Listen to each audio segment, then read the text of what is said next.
नमस्कार, मैं राजा श्रॉफ। मैं वर्तमान समय में as a sub inspector central industrial security force यानी CISF में मैं IG एयरपोर्ट यानी दिल्ली एयरपोर्ट पर कार्यरत हूँ। मैं सबसे पहले माननीय गुरुदेव अशोक सर को अपना प्रणाम प्रस्तुत करना चाहूँगा, जिनके मार्गदर्शन से मैं आज इस मुकाम तक पहुँच पाया हूँ। स्टडी सेकेंड इनिंग से जुड़े सभी छात्र और छात्राओं को मेरा स्नेह। मैं अशोक सर का काफ़ी आभारी हूँ मैं कि आप लोगों के समक्ष मुझे अपनी बातें रखने का मौका दिया।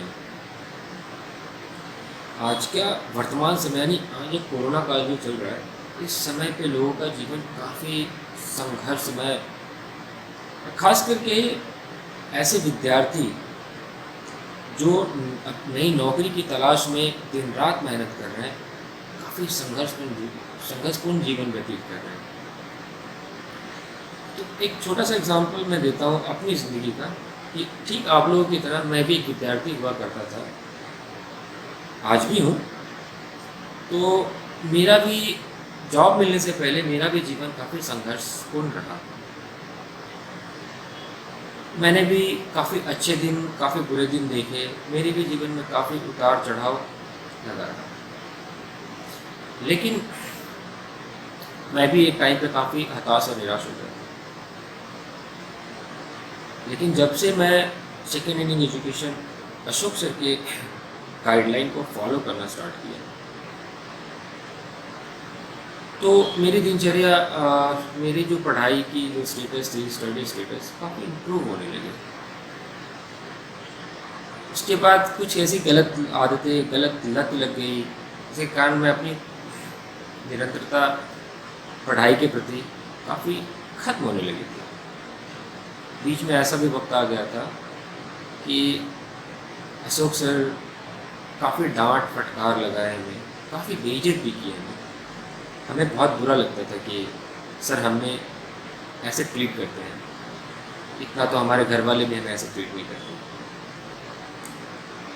एक समय तो ऐसा आ गया कि सर ने हमें अल्टीमेटम तक दे डाला कि अगर इस साल अगर आप लोगों ने जॉब नहीं लिया, तो उन्होंने ऐसा कमिटमेंट भी किया था कि वो हमारा चेहरा भी देखना पसंद नहीं करेगा।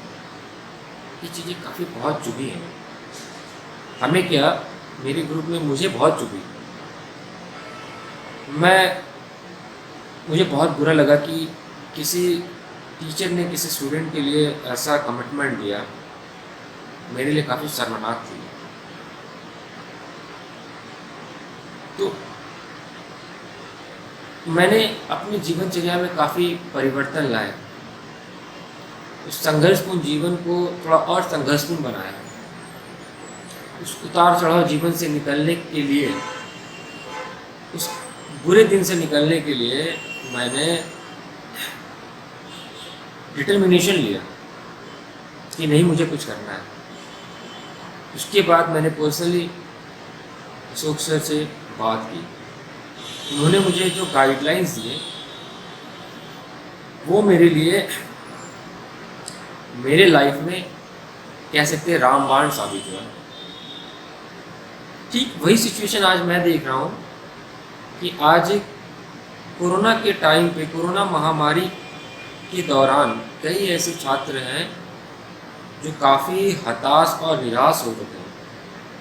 कई तो ऐसा लग रहा है कि उनके अंदर अब कोई वजूद बचा ही नहीं। उनको देख के लगा कि नहीं, मुझे कुछ ऐसा, इनको मोटिवेट कुछ करना चाहिए, कुछ ऐसा बोलना चाहिए ताकि आप इतने हताश ना हो।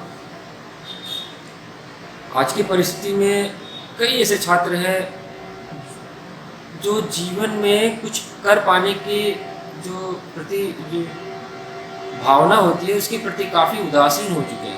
तो मैं ऐसे छात्रों के लिए कुछ कहना चाहूँगा कि अगर आज आपने ये अगर छोड़ दिया तो आप खुद को खो बैठेंगे।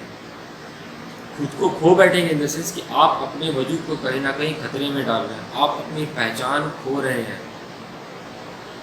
आप नौकरी पाकर एक अच्छी सैलरी नहीं पाएंगे, आप अपनी एक पहचान पाएंगे। आप एक अपने जीवन का एक अलग स्तर पाएंगे, समाज में सम्मान पाएंगे, और अगर आपने ये छोड़ दिया तो इन सारी चीज़ों से दरकिनार हो जाएंगे आप।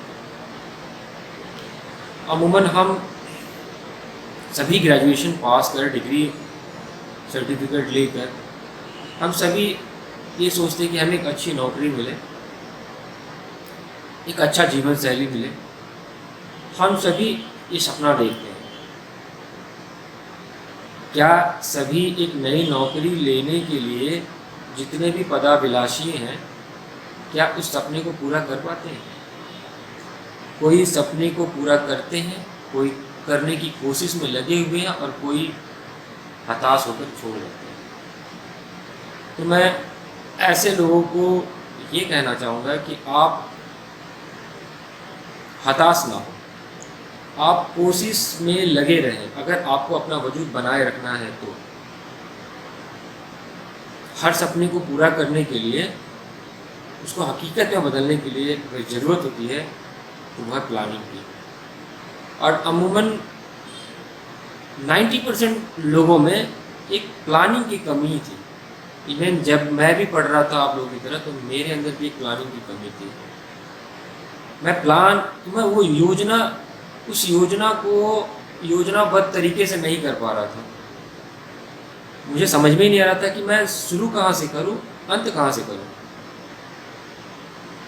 पढ़ने को बहुत कुछ था, लेकिन समझ में नहीं आ रहा था कि कहाँ से शुरू करूँ, कैसे पढ़ूँ, तरीका क्या अपनाना चाहिए।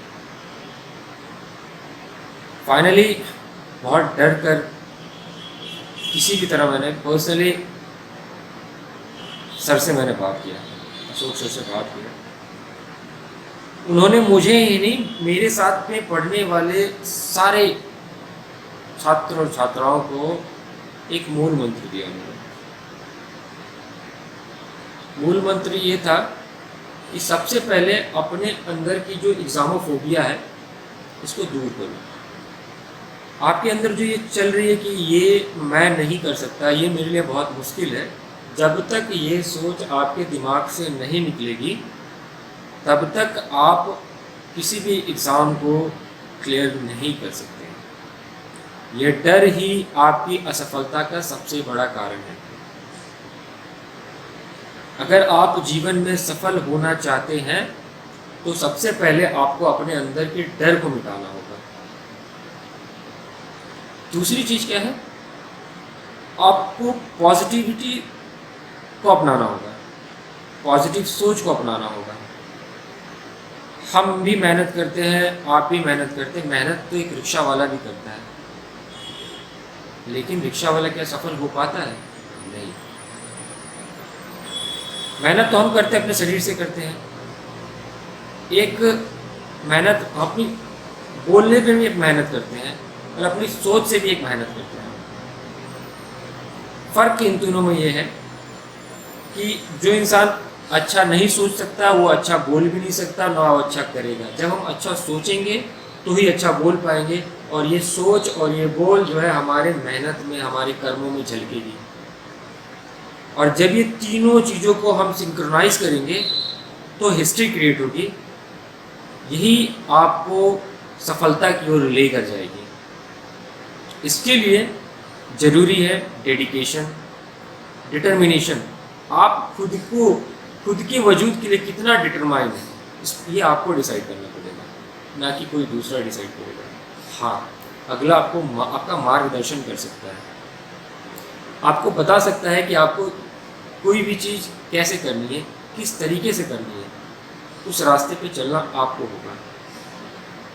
आप अपने अंदर की जो हताशा, निराशा, जो फ्रस्ट्रेशन, डर, फोबिया, सबको निकाल करके डैम श्योर सक्सेस आपके हाथ जरूर लगेगी। सेकेंड इनिंग एजुकेशन की एक सबसे सुंदर कोट मुझे लगी। एक बार अशोक सर ने ऐसे पढ़ाते हुए उनके दिमाग में पता नहीं ऐसे क्या चल रही थी, उन्होंने अचानक से ऐसा कहा कि अगर आप दुनिया में बदलाव देखना चाहते हो तो आप पहले खुद में बदलाव लाएं। ये उन्होंने कहा था कि गांधी जी की कोट है, लेकिन मुझे पता नहीं था। ये मैंने अशोक सर के मुझसे सुना था। शायद वो सेकेंड इनिंग एजुकेशन इस मुकाम पर नहीं था जब एक शुरुआती दौर में था। जब उस शुरुआती दौर में जब सेकेंड इनिंग हमें इतनी अच्छी अच्छी चीज़ें दे सकती है तो वाई नॉट। अभी तो मैं बहुत मिस करता हूँ कि काश मुझे अभी और पढ़ने का मौका मिलता कि मैं सर के साथ और जुड़ा रहता। लेकिन अनफॉर्चुनेटली कि मैं जुड़ा नहीं रह पा रहा हूँ सर के साथ। आप लोगों के पास ये मौका है, अगर सर आपको डांटते हैं फटकारते हैं तो उसको ये अपने दिल पे कभी ना ले कि सर ने आपको डांटा, सर ने आपको गलत कहा। ये आपको अभी समझ में नहीं आएगा। ये आपको जब आपके हाथ में सक्सेस लगेगी, जब आपको कोई नौकरी मिलेगी, तब आपको ये फील होगा कि हाँ, सर की डांट, सर की फटकार ने ही आज आप मुझे इस मुकाम तक ले आया। तो मैं लास्टली ये कहना चाहूँगा कि आप अपने अंदर की वो निराशा भावना उसको दूर करें, एक पॉजिटिविटी के साथ, एक नई एनर्जी के साथ। हाँ, सेकेंड इनिंग की एक और बात, किसी भी चीज़ को लगन के साथ, दृढ़ता के साथ, डेडिकेशन के साथ 21 दिन तक करें। डैम श्योर कि आप 22वें दिन से उस चीज़ की आदती हो जाएंगे। आप एक बार अपने स्टडी पे 21 दिन तक पूरी भक्ति के साथ, पूरी डेडिकेशन के साथ, पूरी परसेवरेंस के साथ एक बार फोकस करके देखें, आपको सफलता ज़रूर मिलेगी। ये सेकेंड इनिंग एजुकेशन का सबसे मूल मंत्र जो आज तक मैं अपने लाइफ में संजोए रखा हूँ। इसी के साथ मैं अपना वक्तव्य खत्म करूँगा। धन्यवाद।